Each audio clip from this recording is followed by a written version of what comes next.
Miren, con respecto al amplio informe que estaba haciendo Damián y a las imágenes que estaban mostrando,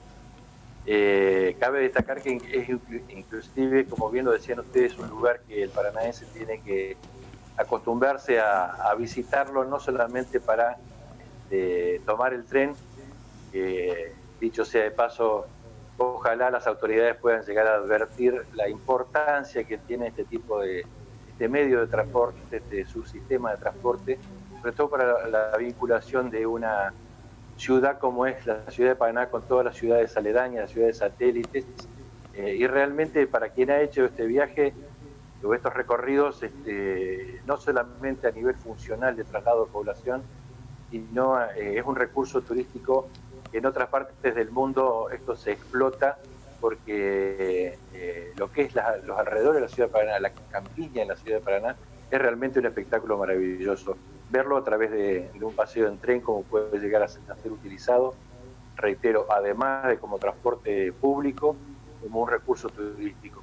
Y con respecto a la estación de trenes, el edificio que nosotros podemos ver hoy no es el edificio original, si bien en gran parte conserva su estructura, tuvo al momento de su inauguración una fachada bastante diferente a la actual, pero la estructura del edificio se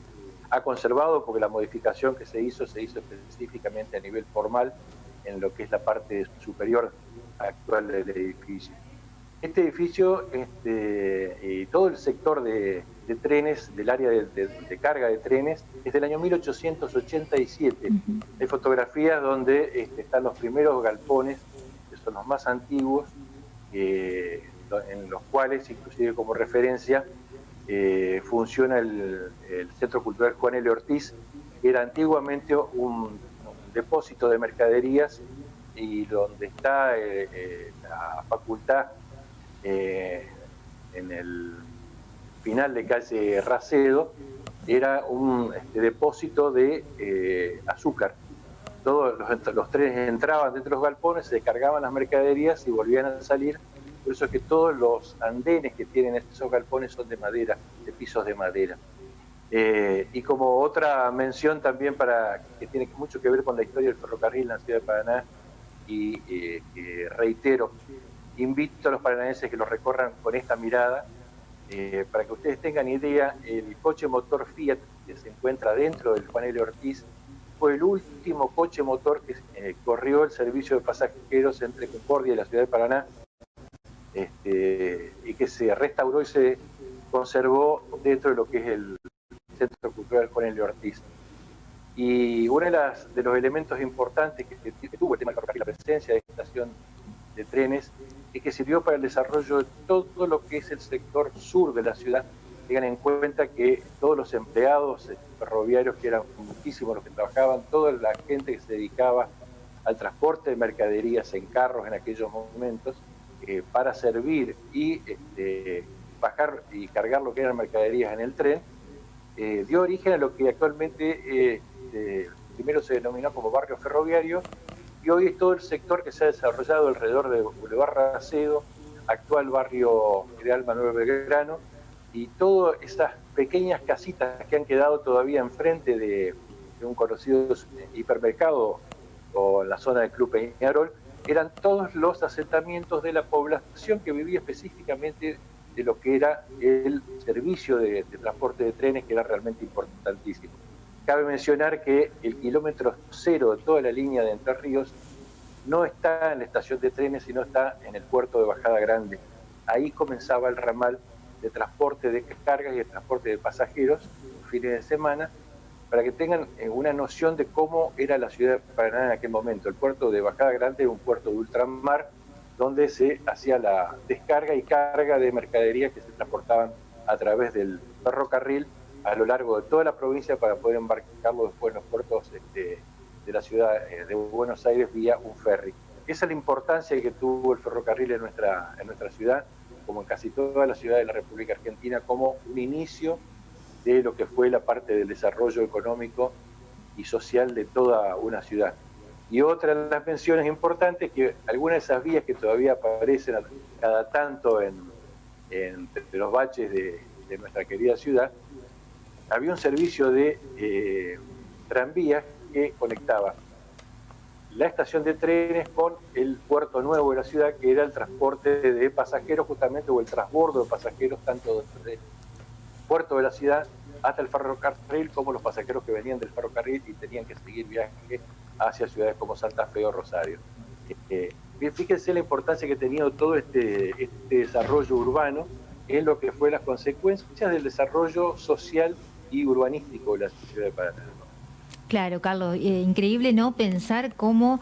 recorría la ciudad, ¿no? Internamente hoy, bueno, imposible pensarlo, ¿no? Con toda la infraestructura que hay, ¿no? Cómo se ha desarrollado la ciudad de Paraná. Hablabas también del servicio de tranvía, bueno, servía como un servicio de colectivo, es lo que sería hoy, ¿no? Exactamente, y tuvieron que convivir con los primeros colectivos, bueno, eran muy modestos realmente como servicio, pero hay que tener en cuenta que, si bien ninguna de ustedes, por lo que puedo advertir por vuestra edad, llegaron a verlo, pero cuando el servicio de tranvías eléctrico de la ciudad de Paraná dejó de funcionar, fue ya está reemplazado definitivamente por el servicio de colectivos como los conocemos hoy, digamos. No con los modelos que conocemos, pero con un servicio prácticamente similar al que nosotros estamos acostumbrados a usar. Pero un servicio realmente muy bueno, absolutamente incontaminante, y que la gente sabía que pasaba a las 2 y a las 12 en punto pasaba. No es que pasaba una hora más tarde o había que esperar los 45 minutos. En tal esquina pasaba a determinada hora y pasaba todos los días exactamente a la misma hora. Son Muy cosas que puntual. lamentablemente la modernidad ha ido sustituyendo. Creo que no para bien, justamente para el servicio y la necesidad que tienen los usuarios de cumplimiento de horarios, pero eran servicios que lamentablemente la modernidad fue reemplazando por algo que en ese momento se creía que era muchísimo o muy superior, y que uno ve ejemplos en todas partes del mundo en los cuales todos los servicios de tranvías, ya mucho más modernos, sí, siguieron conviviendo con lo que es el servicio de transporte automotor. Bueno, son experiencias que lamentablemente nuestra sociedad, Argentina es un país muy joven comparado con otros, no supieron aprovechar de países ya con experiencia, ¿no? Se tendía a una modernidad que lamentablemente un siglo y medio después nos dimos cuenta que esa modernidad también tenía sus costos. Ujú. Y también, bueno, hoy vemos que los trenes son muy modernos y demás, pero hubo un momento en la historia, ¿no? Que hubo un desmantelamiento de lo que es el ferrocarril. Todas esas piezas, digamos, de esos ferrocarriles están guardadas en algún lugar. Miren, sí, lamentablemente fue muy triste el proceso del desguace del ferrocarril en el gobierno de México. Personalmente fue un tema que siempre me llamó muchísimo la atención, me atrajo mucho el tema del ferrocarril. Fue muy triste ver de lo que nosotros podemos hoy observar en el área del ferrocarril, todos esos esqueletos de coches dormitorio, coches comedor con aire acondicionado, coches Pullman, cuando se hacía el servicio entre Paraná y Buenos Aires en forma directa a través del puente Zárate-Brazo Largo. Ya realmente se hizo una salvajada para lo que fue el desarrollo posterior de lo que fue nuestra sociedad. Y tengan en cuenta que hoy prácticamente lo único que funciona a nivel rentable son los ferrocarriles que abastecen el área metropolitana de nuestro país, como hoy se denomina AMBA, que es la ciudad autónoma de Buenos Aires, lo que es todo la parte de la provincia de Buenos Aires. Ningún otro servicio fue rentable porque en otras partes del mundo el ferrocarril compite con el avión, y en nuestro país se decidió que el ferrocarril compita con el ómnibus, y eso es prácticamente imposible que pueda sostenerse en sí mismo. Por eso es que reitero que mi deseo personal que la provincia pueda seguir sosteniendo y ampliando este servicio, que si bien es absolutamente deficitario a nivel económico, cumple una función que no la pueden cumplir los ómnibus ni otro subsistema de transporte, porque realmente es una manera de poder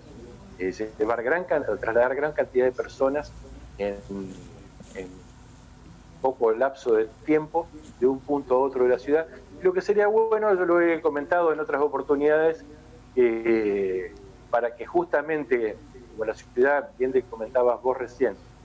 ha quedado la estación de trenes prácticamente en un sector céntrico. Lo que sí se podría hacer ya en estos momentos de crisis, todo este servicio que hay de combis y de transporte de escolares, se podría hacer y hacerlo permanecer en el tiempo, que haya un servicio constante de combis cada vez que llega el tren, desde la estación de trenes hasta lo que es el centro cívico, por ejemplo, de la ciudad. Esto es un costo mínimo para lo que la simplicidad y la facilidad de transporte que se le implica a los pasajeros. Si bien para caminarlo no es tan lejos, pero para los paranaenses es lejos trasladarse caminando desde la estación de trenes hasta el centro cívico, cuando hay una cantidad muy grande de personas que están sin trabajo, que tienen todo un servicio instalado, como son las combis, transportes escolares, que se puede hacer perfectamente ese servicio combinado. O sea, cuando llegue el tren, claro, las 100 o 150 personas que descienden del tren pueden tener un servicio que en 3-4 minutos están en pleno centro de la ciudad sin tener que desplazarse en forma peatonal hasta su lugar de trabajo. Es una idea que hemos sugerido la vez pasada, bueno, no sé si surtió algún efecto o no, pero la reitero ya que tengo la oportunidad de hacerlo públicamente, que es una manera de poder evitar que mucha gente esté circulando, sobre todo con estos fríos, y a su vez darle una mano a muchísima gente que está con su equipamiento instalado y sin poder prestar ningún tipo de servicio. Es una manera, creo que también de poder reactivar este servicio, que reitero, un moderno servicio de transporte y uno de los más completos servicios de transporte, que también en nuestro caso, por la belleza que tenemos, puede ser usado como recurso turístico. Bien, Carlos, muchísimas gracias por esta comunicación. Muy completo todo lo que nos has contado sobre la estación del ferrocarril y también, bueno, el funcionamiento, ¿no?, y la importancia aquí para la ciudad de Paraná. Bueno, miren, ya que hoy es el 25 de junio, les hago un pequeño agregado de que estamos hablando del ferrocarril. Recordarle a la gente que el porqué del 25 de junio, y el 25 de junio en realidad fue cuando la asamblea del año 1813 decreta y le da el rango de villa a la ciudad de Paraná, que se había solicitado ya hace bastante tiempo. El antecedente que tiene esta declaratoria de villa otorgada por la asamblea del año 1813 es que ya previamente el Cabildo de Santa Fe, en conjunto con los vecinos paranaenses, le había elevado la misma nota al último virrey, que fue el virrey Vértiz, solicitando la declaratoria de villa. Por los acontecimientos de la Revolución de Mayo, todo ese pedido quedó archivado hasta el año 1813, la solicitud formal de los vecinos y en aquel momento el Cabildo de Santa Fe, del cual dependíamos, tiene como antecedente justamente entre el año 1809 y el año 1810. Por eso la importancia que tienen estos 207 años de vida como parte institucional la ciudad de Paraná, porque justamente venimos de la época prácticamente de la Revolución de Mayo de 1810. El pedido de las autoridades fue 3 años antes de lo que fue la declaratoria final en el año 1813. Y por último, abusando de su tiempo, quería mencionarles que no ha quedado prácticamente un pasado edilicio y arquitectónico, físico de aquellos años, y lo poco que ha quedado en pie de los años subsiguientes a esa declaratoria de 1813 es lo que nosotros mostrábamos en el ciclo de recorridas que se hacían en el cementerio histórico de la ciudad, donde recorríamos prácticamente los descendientes de esa generación que dio origen a la ciudad actual de Paraná 207 años después, porque han quedado muchos vestigios de justamente las personas que allí están enterradas, que tuvieron que ver con esta declaratoria de lo que fue la villa de la ciudad de Paraná.